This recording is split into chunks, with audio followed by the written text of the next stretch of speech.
What's going on, guys? So it's been a couple days. I've had some stuff come in. It looks like the clutch won't be here for like 2-3 weeks according to competition, but I did get some other stuff, so I can take care of that right now. I went ahead and found this K-Tune. I think it's actually meant for like EG, EK, DC2, as you can see right there, but I think I can make it work. The CRX, I got some ideas, move some stuff around. So when you K-swap the EFs, you kind of have to either get a kit for your proportion valve and brake lines, or you can just kind of bend them over, which is what I did. And then I kind of moved the fuel filter down here for now, and that'll work. I am going to end up getting a inline fuel filter and everything when I redoing the fuel tank and fuel system back there for the all-wheel drive.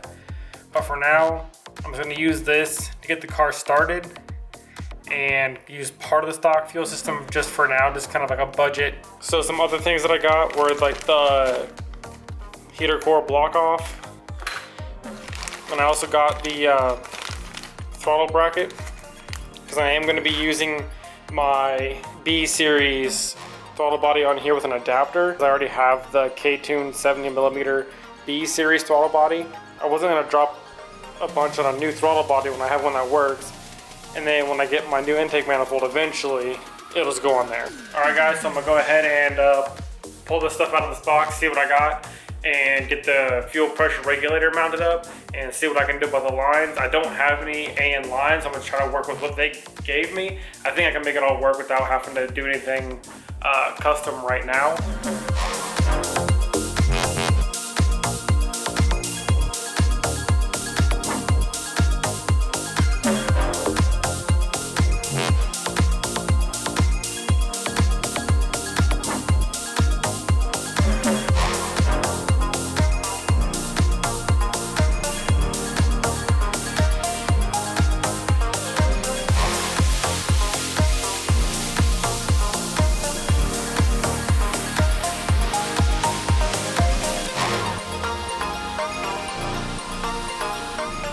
Alright guys, so I did get the fuel pressure regulator installed. I think the way they wanted you to do it for like a EG or an EK would have been to come out from this end to your fuel feed and then come through here. I just ran a pre-fuel rail style regulator setup. So feed comes in on here, comes through here to the rail, and then my return line they sent, it's like a -4, and it definitely does not fit the CRX return line. I did this, it shouldn't have a whole lot of pressure behind it. I yanked on it pretty hard and it wouldn't slide out. We'll see if it holds or not. If not, I can just replace the line. I'm gonna have to replace the line anyway because my feed, I had to move my fuel filter kind of down here because I'm gonna need room for turbo manifold stuff, and I think it's going to be in the way, so I'll probably end up having to completely redo this line and just send it down through there for the feed, since this is probably not going to work. But I'm just going to leave it like this for now and see what happens whenever I get the rest of the stuff on there. Fuel rail good. Got the K-tuned fuel pressure gauge. Yeah, it looks pretty good. So next I'm going to be doing the throttle body adapter and get the B series throttle body on there. That'll let me know where I need if I need to shorten this or anything to terminate it for throttle position sensor. Get that all done. I did get that bracket for the throttle cable that goes right onto the throttle body. I still have to do my heater core block off, so I'll probably actually do that real quick, and then we'll jump to the adapter and get that all set, and then I'll see what else I have ready. I still have stuff I can start on, so we might start on that. I might save it for the next video, but we'll see. So let's get to it.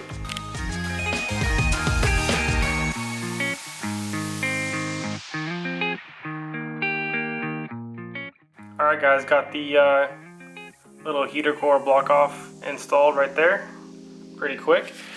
Then all I'll have to do is block this one right here off, which is like a silicone nipple or whatever, and that'll be it. So I'm gonna go ahead and fit this bracket up and see how this all fits together and see if it actually works.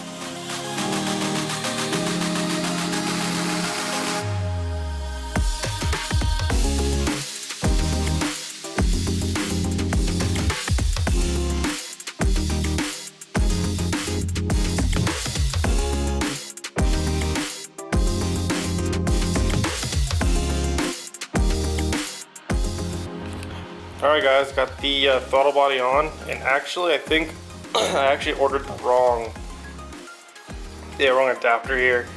This is actually meant to adapt a K-series throttle body to one of the RBC or RBB intake manifolds, but I kind of made it work. It's got 3 bolts, except, you know, there's nothing there to bolt that into. So I went ahead and just used some gasket maker, tightened it down, and I checked it, and it seems like I don't have any light coming through. It seems like it's sealed. I'm gonna let it set up and we'll go from there. Hopefully it's fine, we'll find out. Who knows? I'm eventually gonna get the RBC intake manifold, so this is just a temporary thing. Hopefully it works so I can at least get the car running and driving somewhat. So yeah, that's done. I finished up a little bit of wiring. I think I already said that, but finished up a little bit of wiring I had left. Only thing I have left wiring wise is idle air control and fans for the radiator. Other than that, a couple of grounds I think right here, and then this is going to be a oil pressure and oil temp sensor. So just waiting on that sensor to get here so I can pin that, and then that's done. And I think that's every sensor plug done. All right, so now I'm gonna move on to the trailing arms. I'm using the S1Built DIY all-wheel drive kit. So they have some reinforcement plates that go on the inside of the trailing arms. I'm gonna go ahead and get the trailing arms off and get all that installed on the trailing arms. So I'm gonna get the trailing arms off and get that stuff out.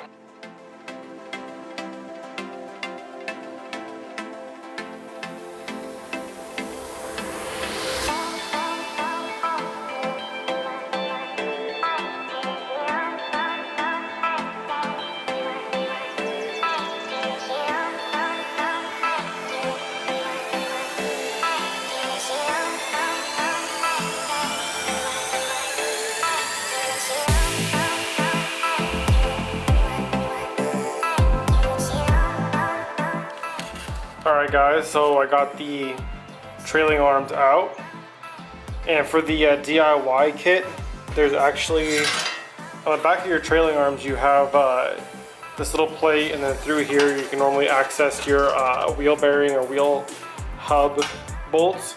You have to take that off, then you have to take this off for the DIY kit, and there are 10 spot welds that you need to drill out. There's 1, 2, 3, 4, 5, 6, 7, 8, 9, and then right here on the side is number 10. Once you drill all those out, this comes right off. Do that to both of them. You also need to push out your bushing right here. I don't have a press right now to press these out, so I'm gonna have to figure out how to press them out, or just go to a buddy of mine's and press those out real quick. But these are now ready to install the DIY kit. I'm actually gonna go ahead and power wash these, spray them down with some super clean, power wash them. That way they're ready for the DIY kit install. Right here is the DIY kit. I'm gonna go ahead and unbox it real quick on the hood of the CRX.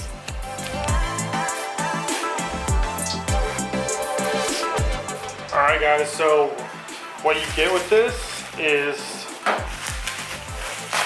the hubs, you get your bearing, your snap ring, other bearing, other snap ring, and then you get these, they're like reinforcement plates, or yeah, like reinforcement plates. So you get your like reinforcement back plates. Those go on the back side of the trailing arm to strengthen it up.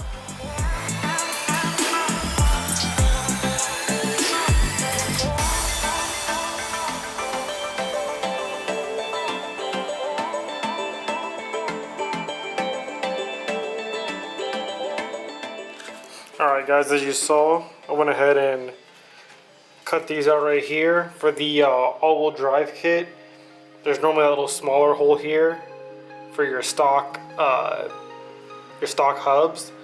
But for the all-wheel drive to allow clearance for the axle hub, you need to take this out to about 3 inch.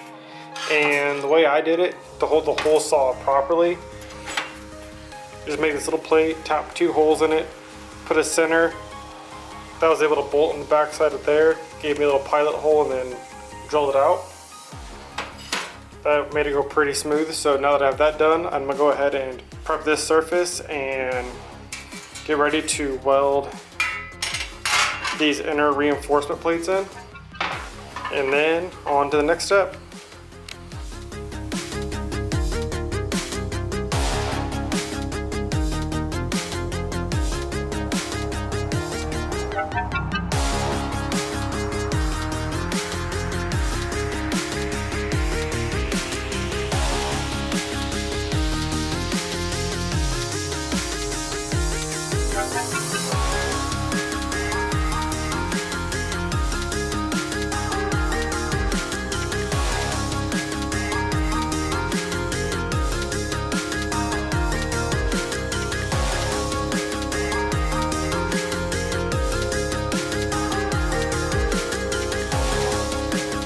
Alright guys, so these are reinforced. I'm going to go ahead and throw some black paint on them just so they don't rust or anything like that.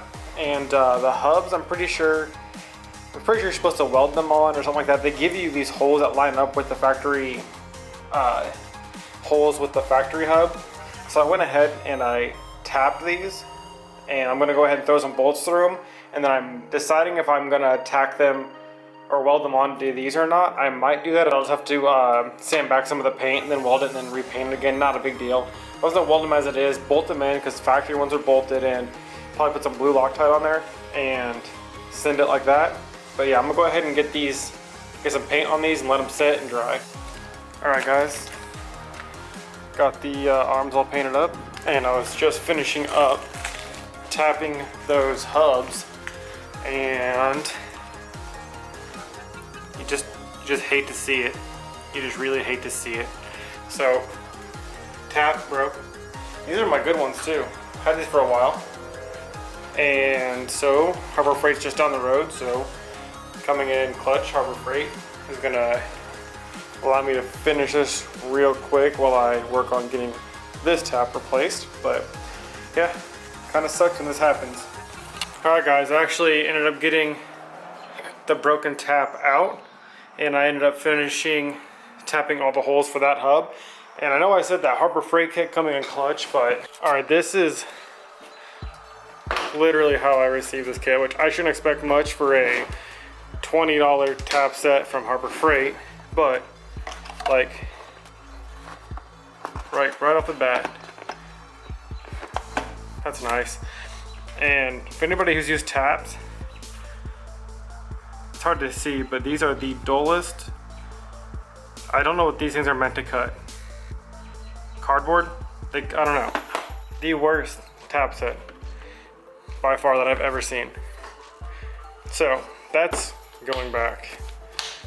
Put too much faith in Harbor Freight. What I ended up getting was just like going to the parts store and just getting like one of the Irwin brand taps. It actually works really, really well, and that's why name brand actually is kind of worth the money.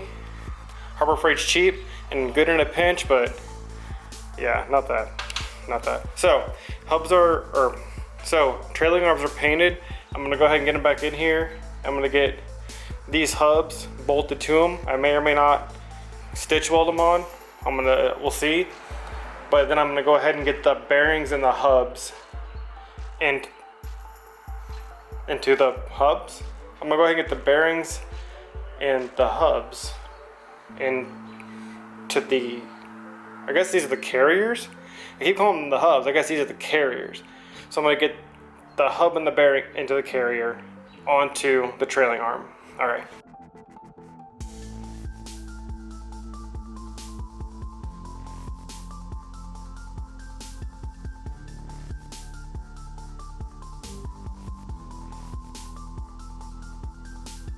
Alright guys, so I got the hub carriers bolted in. I think I'm missing 2 bolts for the hardware store. Didn't have any, they were all out. I got all of them that I could, so I'll grab those ones later this week, probably when they get some more in stock. These are the bearings that come with the, this is like the V1 S1 DIY all-wheel drive trailing arms.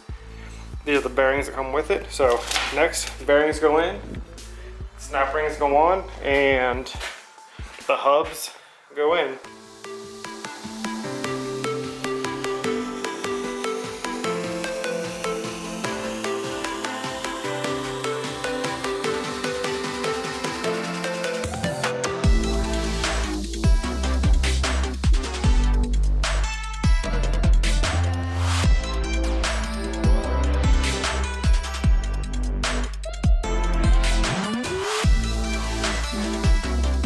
Alright guys, so both hubs are in, and if you do happen to have the version 1 kit, it doesn't come with these hubs.